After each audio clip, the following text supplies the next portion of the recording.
嫁いびりをしている姑の話を鵜呑みにして、離婚届を突きつけてきた夫。私が下手に出て、謝ってくると思っているからか、すごく上から目線の発言をしてくる。ある休日、娘と一緒に公園に出かけると、ママ友から衝撃的な真実を知らされることに。相変わらず、嫁いびりをしてくる義母と夫。最終的に夫が離婚届を突きつけてきたので、盛大なカウンターを食らわせて仕返しをしてやった。私の名前は真央。31歳の専業主婦。夫の大輝は32歳のサラリーマン。結婚して1年ですぐに妊娠し、可愛い娘が生まれて幸せの絶頂だった。夫も娘を可愛がってくれていたし、家事にも協力的だった。私は出産を機に退職しているのだが、娘が小学校に入るまでは育児に専念し、それ以降、また働こうと考えていた。毎日、娘の成長を近くで見られるのは本当に幸せだった。しかし現在、夫と義母と娘と4人で生活をしている。昨年、義父が亡くなったのをきっかけに、義母と同居することになったのだ。私のわがままなのは重々承知しているけど、専業主婦の私と義母が同居となると、一日中、義母と同じ屋根の下で生活しないといけない。なので、私はどうしても同居はしたくなかった。しかし、夫が義母のことがどうしても心配ということで、私の感情論だけで断り続けることもできず、押し切られる形で同居が始まっていった。義母から何かをされるわけでもないけど、ものすごく気を使うようになり、息苦しさを感じていた。義父が亡くなっているということもあったので、心中を察して、できるだけ私が家のことをしようと思った。と言っても、義母が一人増えただけなので、肉体的な負担はほとんどなかった。しかし、思っていたよりも心の負担はかなり大きく、これまで日中は娘と二人で楽しく過ごしていたので、生活が一気に変わったように感じていた。それに、徐々に時間をかけていろんなことも変わっていった。義母と同居するまでの夫は、娘と遊んでくれる時間が多かったけど、そういった時間も減っていったり、家事を手伝ってくれることも少なくなっていった。専業主婦をさせてもらっているので、家事や育児をすべてやることに関しては、そこまで負担ではなかったけど、どことなくそういった変化していくのが寂しく感じていた。何か決定的なことがあるわけではないけど、私的には生活が傾いていってるように思えた。そんな生活が続いていたのだが、ある日、その原因が発覚したのだ。私は晩ご飯を終えて娘と遊んでたのだが、娘がすぐ寝てしまい、一緒に横になっていると、義母と夫が話している声が聞こえてきた。昨日、夫が家事を手伝ってくれていたのだが、それについて義母が、そんなことは嫁にやらせておけばいい。専業主婦なんだから、それが仕事なんだ。それに家事だけじゃなくて育児も嫁の仕事だからやらせておけ。という感じの内容だった。これを聞いた時に、夫が家事や育児に協力してくれなくなっていった原因はこれなんだと思った。義母は急に私たちと同居することになったので、いきなり一緒に住むことになって、いきなり嫁いびりを始めると、一人で孤立すると思ったのか、まずは夫を自分の味方になるように、時間をかけてゆっくり洗脳していったのかもしれない。このままだと夫が義母の方向に行ってしまうと思ったので、義母がお風呂に入るタイミングで夫に聞くことに。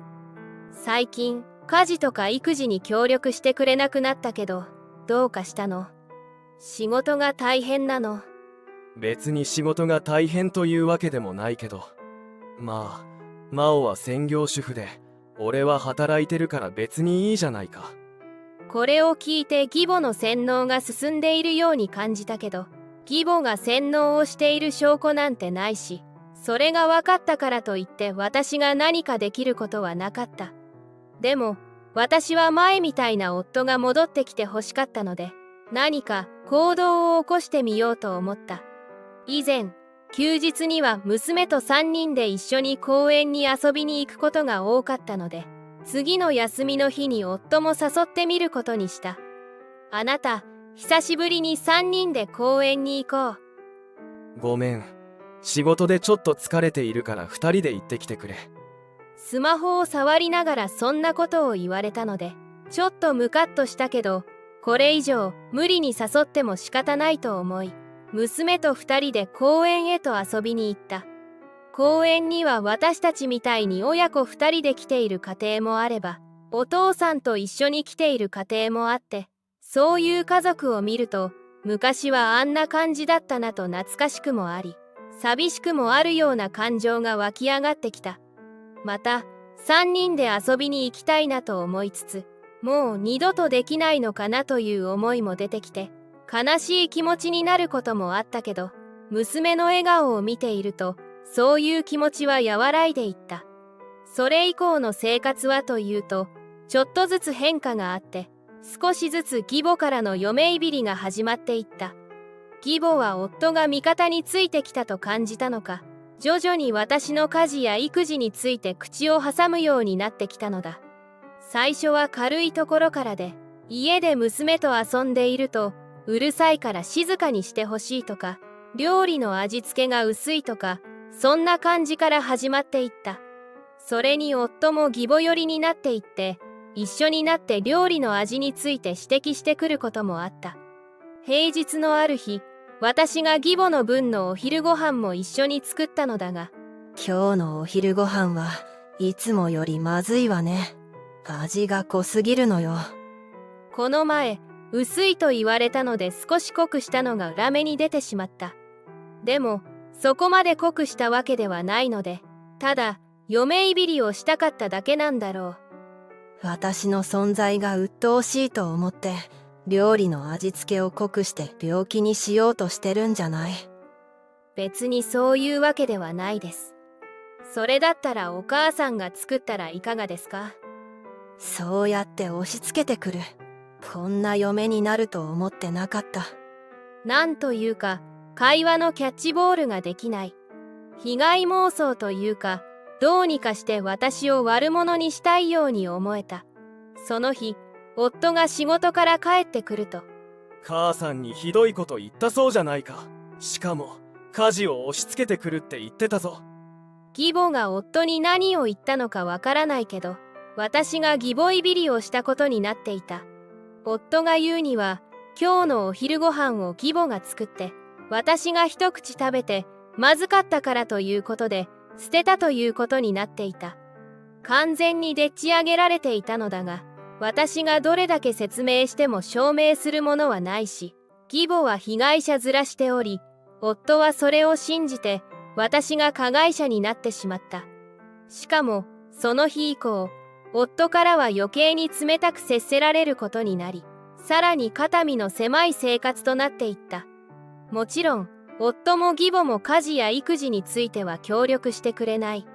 離婚したい気持ちもあったけど、一人で娘を育てられる自信もなく、私さえ我慢すればどうにかなると考えていた。そんな生活がしばらく続いていっていたのだが、ある日、娘は外で遊ぶのが大好きなので、また休日に公園に出かけることに。